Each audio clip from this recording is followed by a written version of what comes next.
Hari ini kita mau bercakap satu topik yang saya percaya jarang Bahaskan. dibahaskan, Hmm. jarang diperkatakan, jarang diungkapkan. Wow. Ini berbicara tentang kehidupan pelayanan. Luis. Jadi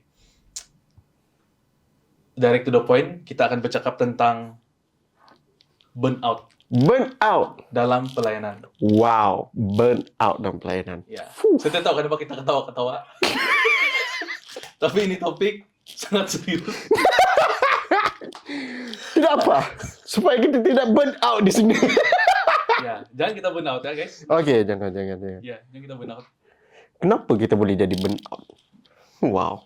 Karena kita di dalam dunia pelayanan, kalau saya ingat saya punya zaman saya atau hidup saya sepanjang dalam pelayanan, kalau orang pernah dengar istilah yang melayani sampai mati. Ini betul-betul pejuang untuk negara kau ni. Jangan lelah di ladangnya Tuhan. Macam tu lagu. Jangan lelah. Ya. Bekerja di ladangnya Tuhan. Yes. Tetapi apa yang terjadi, reality dia adalah ada begitu ramai anak-anak Tuhan, pelayan-pelayan Tuhan yang awalnya mereka sangat semangat, sangat on fire begitu. On fire. Tapi lama-lama Burn. itu fire sudah kehilangan minyak dia. Oh. Dan api itu mulai hilang. Oke. Dalam kata lain, sudah burnout begitu dalam pelayanan. Paham. Jadi saya rasa ini topik yang sangat penting, Yes. sangat perlu kita bahas. Mungkin tidak sepenuhnya hari ini, tapi at least mungkin kita boleh sentuh beberapa tahap lah dalam. Sebab saya percaya topik ini sangat besar. Gitu. Betul. Dan saya percaya di luar sana ada begitu ramai juga anak-anak Tuhan, hamba-hamba Tuhan, pelayan-pelayan Tuhan, even pastor yang pernah burnout ataupun mungkin sedang mengalami burnout sekarang nih. So, kita harap bila mereka melihat video ini, sedikit sebanyak mereka juga tahu yang, bukan mereka sih yang sedang menghadapi. Yeah. Banyak orang dan kita semua juga mengalami hal yang sama begitu. Betul. So hari ini kita akan bercakap tentang topik ini, bercakap tentang apa itu burnout, kita akan bercakap tentang apa yang menyebabkan kita burnout, dan yang paling penting, macam mana kita mau mencegah itu burnout dalam pelayanan. Wow. So, yes bro, take it away. Yes. Saya pasti kalau untuk yang burnout ni memang jarang didengar kepada anak muda yang baru on fire dalam pelayanan macam tu. Jika one day nanti kamu menghadapi dalam burnout macam tu, so ini adalah tips-tips yang kami share lah. Tidak sempurna, kami share apa yang kami tahu lah macam itu. So seperti juga apa yang kami akan sharekan juga tentang burnout. Kami pasti ada kesaksian kan. Untuk kamu pun ada kesaksian untuk burnout kan macam tu. Tapi saya pernah dengar beberapa sikit cerita daripada Max pasal burnout dia. Wow. Kerana untuk pengetahuan anda semua, kami Max ni adalah bekerja di dalam ladangnya Tuhan lah, dalam pelayanan full time di dalam pelayanan macam tu. Tapi tak semuanya mudah seperti yang kamu nampak itu. Kami pun ada melalui fasa-fasa burnout. So, kamu tanpa membuang masa, kita mau dengarlah kesaksian daripada brother untuk bagaimana kamu burnout seketika dahulu. Tapi sekarang tidak burnout kan? Kamu sudah tahu tips-tips dia kan? Puji Tuhan. Ya, macam tu. So, mari. Silakan. Macam mana kamu punya masa kau burnout tu? Mungkin sebelum kita bercerita tentang lebih mendalamkan, kita perlu tahu apa itu burnout. Kita perlu tahu apa itu burnout dan mungkin banyak yang berpikir burnout itu terbakar keluar, tapi salah. Dia apa? terbakar keluar. Terbakar Tapi sebenarnya tidak. Itu salah. Okay. Itu adalah orang cakap Google Translate. Google Translate. Ya, so bukan itu lain. Oke, yang saya mau cakap sekarang burnout. Oke, silakan.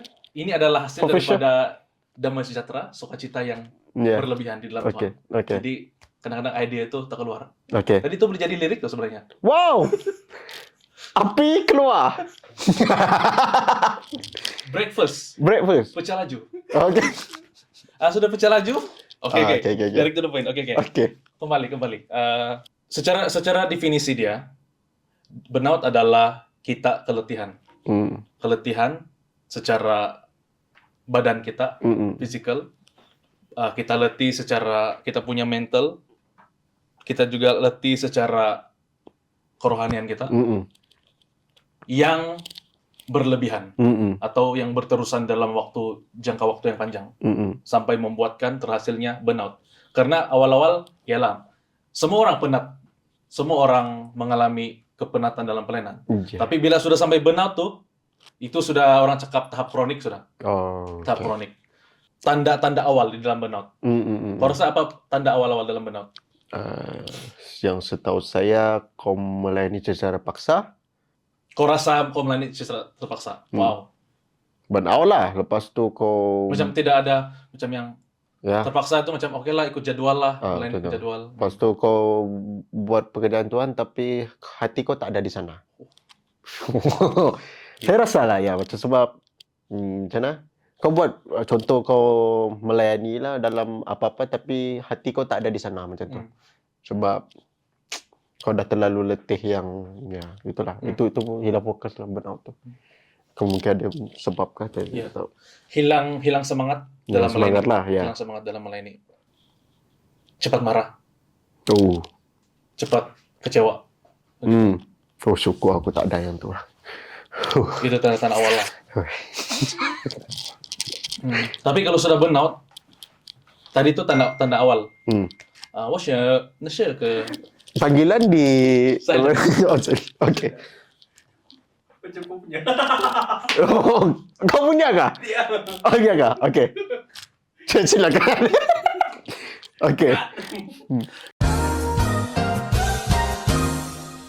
Nah, bila sudah terjadi burnout, kau rasa apa yang berlaku? Kalau betul-betul, oke, ini burnout sudah nih, kau rasa apa yang berlaku?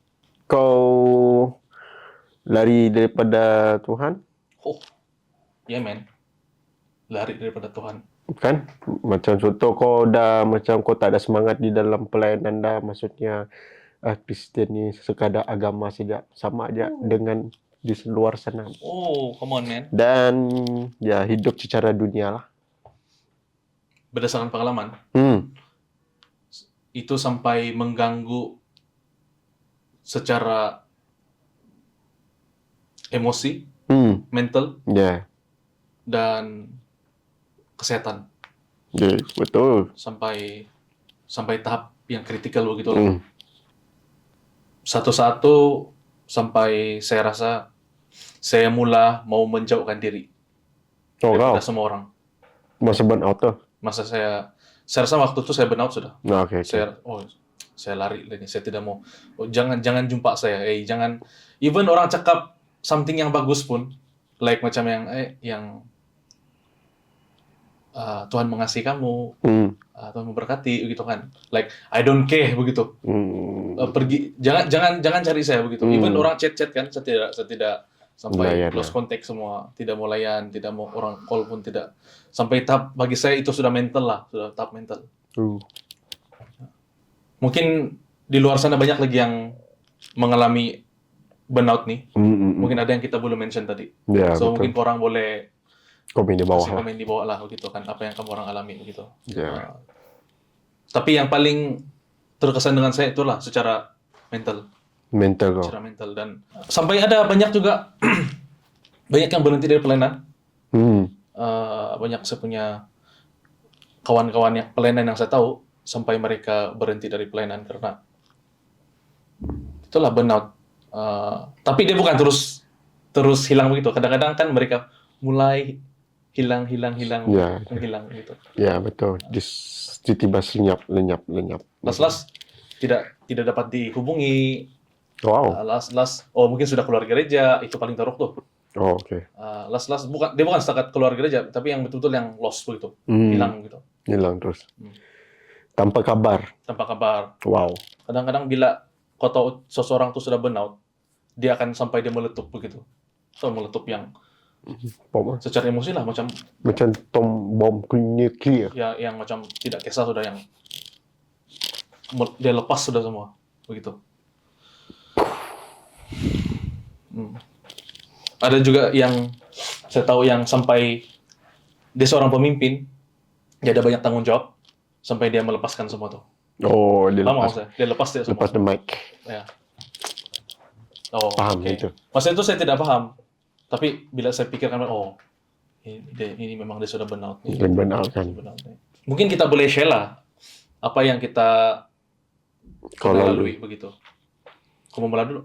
Tapi burnout saya ni tidaklah macam mungkin ada di luar sana lebih ketara yang macam lebih high level macam tu. Mungkin bila kamu dengar ni macam biasa-biasa saja burnout dia ni macam tu. Tapi saya just macam mewakili anak muda lah macam tu yang mau melayani lah.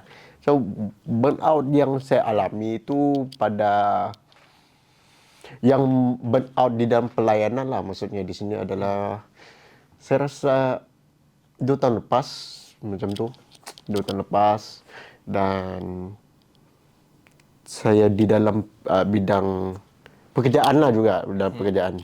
Dalam bidang pekerjaan pelayanan macam tu.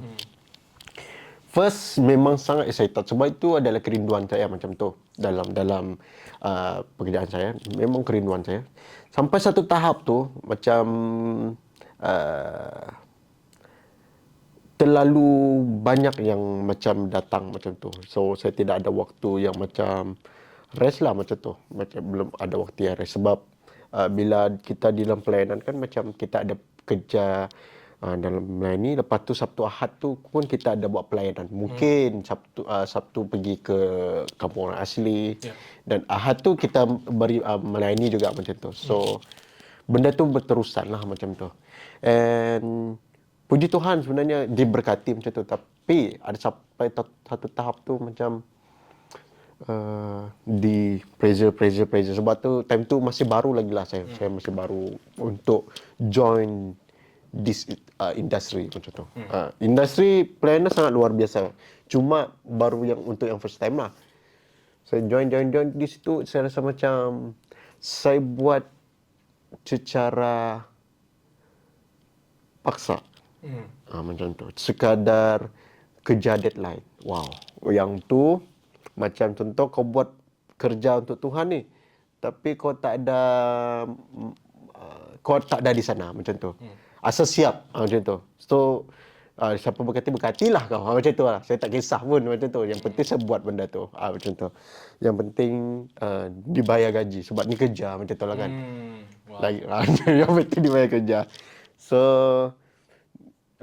dalam pekerjaan pelayanan juga tu saya tidak pandang ini untuk Tuhan sudah macam tu. Kan kita bekerja untuk Tuhan, tapi saya tidak bekerja untuk Tuhan. Kerja sebagai pekerjaan hakiki macam tu. Pekerjaan hakiki yang kerja macam biasa-biasa macam tu.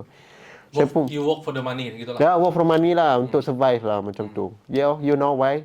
Because that point, it's bikin terus. Dan bila saya merasakan benda tu kan, dalam beberapa tempoh lah, dia tidak lama, dalam beberapa tempoh saya buat benda rutin macam tu, saya dapat rasakan macam mana kau tidak semangat untuk melakukan pelayanan di gereja sendiri macam tu. Kau rasa malas sudahlah, start malas macam tu. Contoh ada doa fellowship, macam kami setiap malam Jumaat ada doa sahabat lah macam tu. Saya malas mau join. Sebab saya fikir saya cukup sudahlah pergi office sebab saya kerja pelayanan. Wow. Suka sebab saya kerja pelayanan. Buat apa saya mau pergi sudah. Kan kalau kita pergi setiap kami di sini, setiap awal pagi Selasa kami ada ibadah. Macam tu, ada ibadah staff lah sebelum kami mula kerja. Cukuplah yang tu bagi saya dalam hati tahu. Cukuplah yang tu macam tu. So buat apa saya mau pergi gereja? Saya pun dah cukup untuk melayani macam tu. Bila selepas dah habis yang burnout tu, saya fikir benda tu tidak sehat lah. Sangat tidak sehat, dan kau sendiri yang tahu benda tu betul ke atau tidak macam tu. So bagi saya benda tu tidak sehat dan tidak betul lah macam tu. Itu yang saya alami macam saat saya burn out tu. So saya bila macam time tu my girlfriend sebelum jadi wife. Nah, my girlfriend. It's called girlfriend mah. That time lah. That time. That time. Dia belum my wife, no ring, like that lah. So dia pun selalu cakap macam ni dengan saya. Kenapa kamu ni macam apa? Buatlah macam fellowship, macam baca firman Tuhan macam tu. Jawapan saya simple. Saya pergi office, saya buat renungan Tuhan macam tu. Dah cukup lah macam tu bagi saya lah macam tu. Buat apa mau baca malam lagi? Dah kerja melayani pagi tu, mau buat yang malam masa habis kerja macam tu. Saya fikir, oh yelah sebab diorang ni kerja luar yang macam tidak ada kaitan dengan Tuhan bah. Macam tak ada kaitan dengan Tuhan.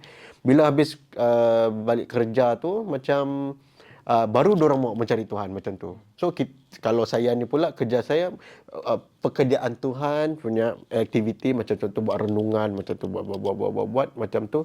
Tapi malam tu saya mau rehat lah. Saya mau cari dunia. Wah macam tu. Cukup lah untuk melayani Tuhan tu ni. Tapi sebenarnya apa yang saya buat tu dia bukan quality time dengan Tuhan.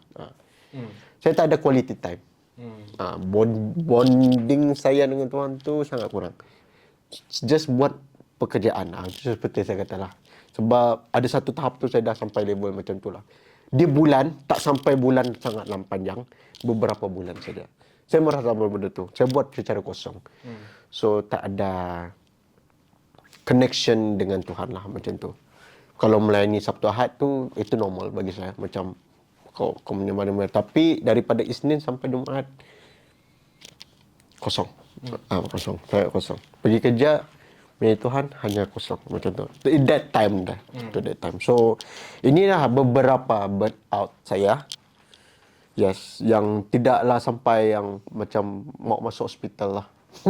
Tidak. Salah satu poin yang saya tangkap daripada perkongsian kamu tadi pasal kamu cakap kamu melayani di dalam kekosongan, di dalam kekeringan.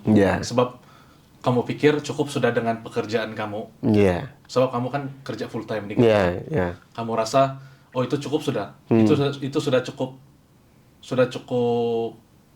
untuk roh kamu begitu.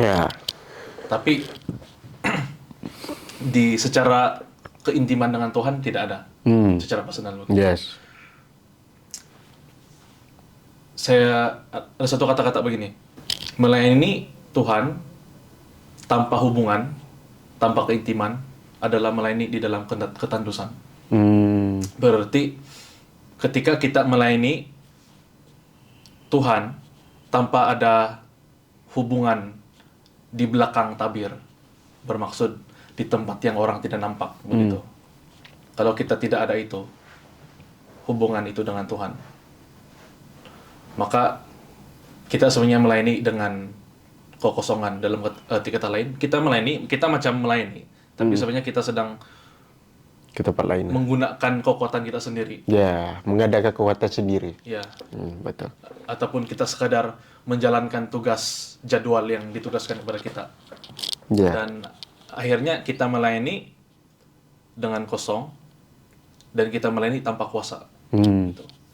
Sebab itulah saya rasa sebagai anak-anak Tuhan, sebagai pelayan Tuhan, sangat penting untuk kita membangun hubungan keintiman dengan Tuhan tuh.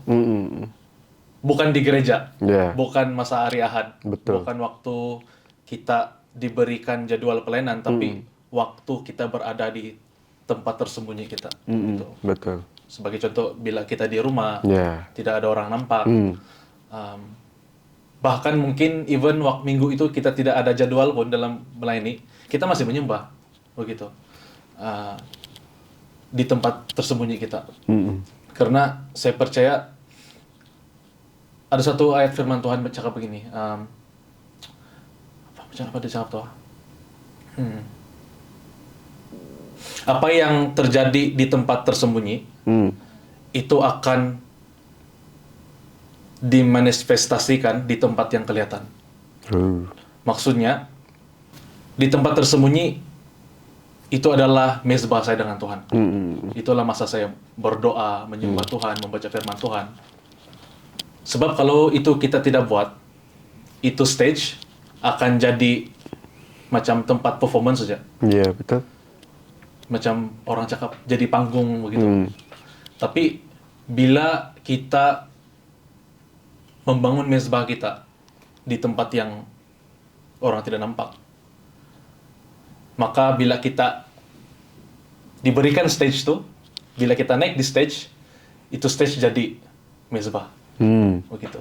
Sebab itulah kenapa barulah ada hadirat Tuhan, barulah ada terjadinya kuasa Tuhan begitu.